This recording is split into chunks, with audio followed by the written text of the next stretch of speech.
All right, you may have saw me post about this on I guess it was all my forms of social media. Y'all got to stop with this. You have to absolutely stop with this. Seriously, but I posted this,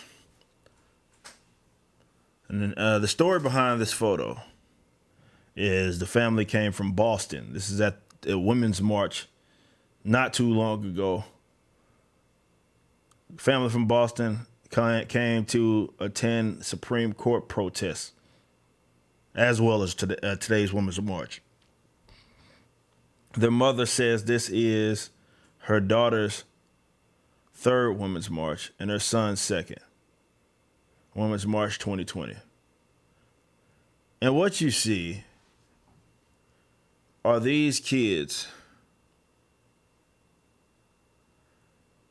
basically dressed up akin to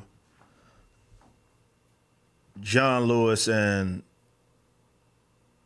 I'm guessing she's supposed to be Ruth Bader Ginsburg. She's holding a sign that says, "I am more qualified than Amy Coney Barrett." Now, I don't know if she meant RBG or if she meant the kid. Obviously, the kid didn't think this up.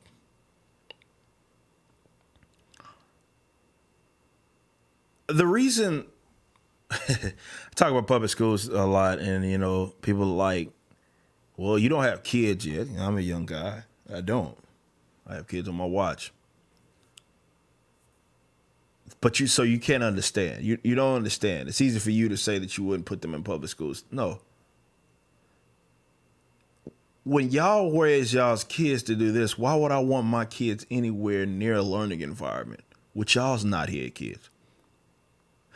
Now, the pendulum may swing back, as we often see as these kids become rebellious as they get older, and they realize that you've been indoctrinating them, and just because you are on that side, they tend to take the opposite side. Now, we'll who knows if that happens. Nonetheless, is it going to kill y'all for once in y'all's life to let your kid be a kid?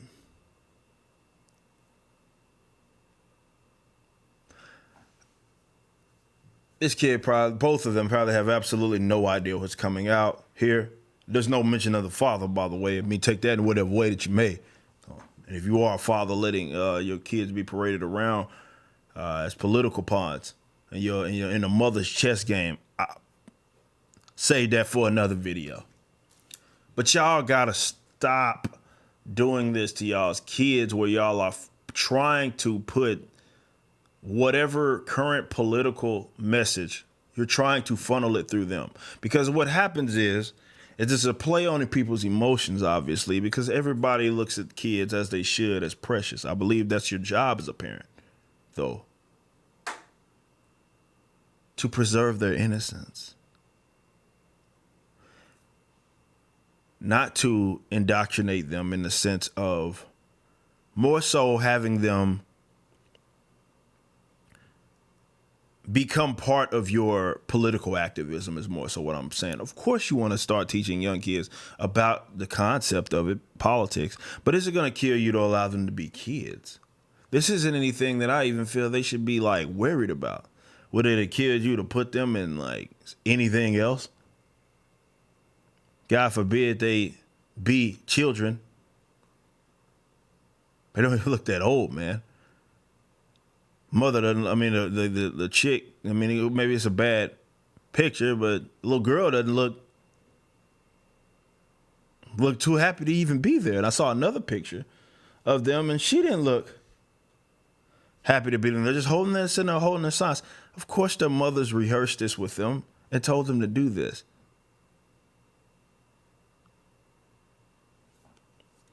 But we see more and more of this, of people parading their kids around as with political pawns, or as political pawns in their little chess game, if you want to call it that, whatever dimension of chess this is. I'm not exactly sure. But I was so disgusted when I saw this, but it does reinforce a lot of what I say about people's approach to their kids and how they don't even see themselves as parents. And I think that's why so many folks talk so loosely about some of these other issues when it comes to kids. Kids really, at this point, only get in the way. Not want to say get in the way. They see them as a tool to be used, not as, okay, preserve their innocence so when they get to an old enough age, they get to start making decisions for themselves. It's more of, okay, you're my child, and therefore I have this political position, and what I'm going to do is have you be parading around with that. Like, I would not do that. Like, I wouldn't dress my kid up as the latest politician or latest Supreme Court justice and have them parading around me if I went anywhere. Like, if I went to a gun rally, which I wouldn't do that generally, gun rally or something like that. Like, I'm not taking my kids there to parade that or anything that I do, because it's not for them to do. And even if it was, like, say, a festival or something, and I took them along so they can see that stuff, that's all that needs to happen. I'm not there to dress you up like Thomas Sowell or Murray Rothbard or Walter Williams or anybody. And then I say, hey, whatever political opinion I'm going to put that on you. And then because you're a kid, everybody's like, oh, this is cute, blah, blah, blah. Let me take pictures and stuff like that. So we could try to capture people's emotions. Like, look at the kids. They think this way. Why don't you? It's a disgusting act. For no lack of better term. Is the mom a single mom? I have no idea. And I'm trying to censor my words right now, to be completely honest, because I really do want to know what a father is in this situation. Who knows? The father may be co-signing this. I have no idea. I would like to know, though.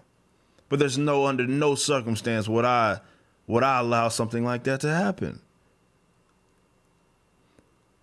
Let the kids be kids, man. It ain't always about you. Again, your job as a parent is to preserve their innocence, man. Is that going to kill you to do that? Maybe it is. And this is why, I always say, I've said this like in every other video, politics are evil. That's why this libertarian position is the ultimate end game of libertarianism, is to get rid of politics. Now, will that happen? Who knows? Maybe not in my lifetime. But it's because it brings the absolute worst out of people. It clouds people's judgment. It incentivizes them, encourages them to do very evil things. And when they take innocent kids and use them as their little props, as their little, let's say, canvas, their billboard, it can't get more disgusting than that, for sure. But absolutely, this is disgusting, and y'all got to stop.